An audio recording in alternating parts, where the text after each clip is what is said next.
খোদা আপনার কাছে যে আপনি কি মনে করেন যে মোদি ট্রাম্পের যে বৈঠক বা মোদির যে সফর, আমেরিকা সফর, সেটি সামনে বাংলাদেশের রাজনীতিতে কি ধরনের প্রভাব ফেলবে এবং বাংলাদেশ প্রশ্নে আমেরিকার, ভারতের এবং আমেরিকার কোনো কৌশলগত পরিবর্তন আসবে কিনা সিদ্ধান্তে এবং তাদের ব্যবস্থায়?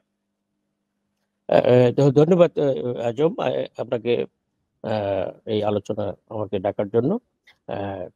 প্রফেসর কলমুল্লাহ সাহেব যে আলোচনাটা করলেন, আমি আন্তর্জাতিক সম্পর্কের ছাত্র, আপনি জানেন। উনি আমার শিক্ষক মহোদয়ের ব্যাচমেট, জনপ্রশাসনের পাবলিক অ্যাডমিনিস্ট্রেশনের প্রখ্যাত শিক্ষক। ওনার আলোচনাটা, ওনার যে বিশ্লেষণটা, ওইটা একদম একটু সুদূর প্রসারী। উনি ওনার অ্যাঙ্গেল থেকে অত্যন্ত ওনার দৃষ্টিভঙ্গি থেকে কথাটা বলেছেন। আমি ওনার সাথে একদম পুরোপুরি এই বিষয়টার এত গভীরে না যে আমি যেটা মনে করি যে ট্রাম্প এবং মোদির, ভারতের প্রধানমন্ত্রী মোদির যে বৈঠকটা, এটা খুবই গুরুত্বপূর্ণ। সেটা হলো যে ভারতের যে স্বার্থ সংশ্লিষ্ট বিষয়গুলো এবং মোদির দ্বিতীয়বার মার্কিন শাসন ব্যবস্থায় আসার পরে ভারতের সাথেও একটা টানাপোড়েন কিন্তু রয়েছে। এবং আপনি জানেন যে জিও পলিটিকে এই আমাদের এই অঞ্চলে চীনের আধিপত্য, আপনি যেটা বলছিলেন, চীনের আধিপত্য ইভেন এই বাংলাদেশের রিজম চেঞ্জ, অন্যান্য বিষয়গুলোতে ভারতের স্বার্থ জড়িত ছিল। তো সেই দিক থেকে চিন্তা করলে ট্রাম্প এবং মোদির বৈঠকটা অত্যন্ত গুরুত্বপূর্ণ, জিও পলিটিক্যালি গুরুত্বপূর্ণ। তবে প্রফেসর কলিমুল্লাহ সাহেব যেটা বারবার বলছিলেন, আমি এত ডেপথে যেতে চাচ্ছি না। আমি মনে করি যে এই বৈঠকটা গুরুত্বপূর্ণ, তবে বাংলাদেশের জন্য এই মুহূর্তে বাংলাদেশের জন্য খুব একটা হার্মফুল না। আমরা যেটা চিন্তা করছিলাম যে 13 তারিখের পরে বৈঠকের ভারতীয় গণমাধ্যমগুলো, আপনি জানেন যে আমি নিজেও প্রায় 12 বছর অধিক সময় ভারতীয় গণমাধ্যমে কাজ করেছি। তো ভারতীয় গণমাধ্যম যেগুলি বলছিলেন সেইগুলি খুব একটা যে পারফেক্ট কিংবা পারফেকশন ওয়েতে হয়েছে তা না। ঠিক আছে, প্রশ্নটা খুব গুরুত্বপূর্ণ ছিল। ভারতীয় সাংবাদিক যে প্রশ্ন করেছিলেন মিস্টার ট্রাম্পকে, উনি ওই উত্তরটা দিয়েছিলেন একদম ম্যাচিউর। ট্রাম্প দ্বিতীয়বার ক্ষমতা এসে এটা একটা ডিপ্লোম্যাটিক অ্যান্সার ট্রাম্প যেটা দিয়েছেন যে মিস্টার মোদি 100 বছর ধরে এই বিষয়গুলো জানেন, চিনেন। উনি এটা বলতে চাচ্ছেন যে আসলে ভারত একটা বৃহৎ শক্তি এই অঞ্চলে, একটা আপনি যেটা আমরা বাংলাতে বলি দাদাগিরি, সেই অর্থে ভারত খুবই গুরুত্বপূর্ণ এবং আমেরিকার জন্য ভারত খুবই গুরুত্বপূর্ণ, আন্তর্জাতিক পার্সপেক্টে খুবই গুরুত্বপূর্ণ আর কি।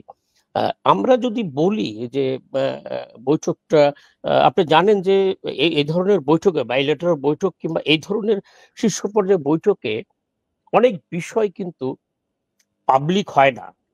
যেটা কলিমুল্লাহ স্যার বলছিলেন, পাবলিক কিন্তু হয় না, অনেক বিষয়ে অজানা থেকে যায়। এটা আপনি বিশ্লেষণ করে কিংবা আপনার মনোবৃত্তি দিয়ে, আপনার মেধা দিয়ে বুঝে নিতে হয় আসলে ডিপ্লোম্যাটিক চ্যানেলে কথাবার্তা কিভাবে হয়। ডিপ্লোম্যাটিক চ্যানেলে পাবলিক করাটা খুবই গুরুত্বপূর্ণ না। ঠিক আছে, অনেক বিষয়গুলো, অনেক তথ্য জানানো যায় না। ঠিক আছে, জানতো না বিভিন্ন দেশের এই ধরনের বড় দেশগুলো, আমেরিকা এবং ভারত, একটা শক্তি, তাদের অনেক ইন্টারনাল বিষয় থাকে, আন্তর্জাতিক বিষয় থাকে, যেগুলি জনগণ দ্রুত জেনে গেলে এগুলি রাষ্ট্রের জন্য একটু সমস্যা হয়ে পড়ে। আর যেটা মনোবৃত্তি, যেটা এটাতে যাতে এফেক্ট না করে ওইভাবে, এইগুলি কিছু কিছু একটু সিক্রেট রাখা হয় আর কি। আমি মানে আইআর এর ছাত্র হিসেবে যেটুকু বুঝি। তবে মোদি ট্রাম্পের বৈঠকের পরে ওনাদের ফরেন সেক্রেটারি যেটা বলেছেন যে আলোচনা হয়েছে, এটা এই কথাটা গুরুত্বপূর্ণ। যে উনি বলেছেন যে একটা বাংলাদেশের প্রসঙ্গে আলোচনা হয়েছে। তা আমি মনে করি যে যদিও আলোচনা হয়েছে, এটা সত্য, ফরেন সেক্রেটারি তো মিস ইন্টারপ্রিটেশন করবেন না। আলোচনা হয়েছে, কিন্তু আলোচনাটা বাংলাদেশের জন্য এই মুহূর্তে, আমি বাংলাদেশের রাজনৈতিক পরিস্থিতি কিংবা অন্যান্য বিষয়গুলো যেভাবে একটু বোঝার চেষ্টা করি, আমি মনে করি না যে আমরা 3 সপ্তাহ আগে কিংবা আরো 4 সপ্তাহ আগে যেভাবে চিন্তা করছিলাম যে 2 বৈঠকের পরে আমাদের পরিস্থিতি কি হবে কিংবা আমাদের জন্য নতুন কোনো বার্তা আসবে কিনা, এই ব্যাপারে আমি আপনি জানেন যে আমি নতুন কিছু দেখি না। আমি মনে করি খুব আমাদের জন্য উদ্বেগের কিছু না, তবে ভবিষ্যতে আপনাকে ধন্যবাদ। আপনি বলেছেন যে এটি উদ্বেগের কিছু না, যতটা ভাবা হয়েছিল ততটার প্রভাব বা সে ধরনের কোনো কিছুই ঘটবে না বলে আপনি বলছেন, অনেকেই সেটি বলছেন।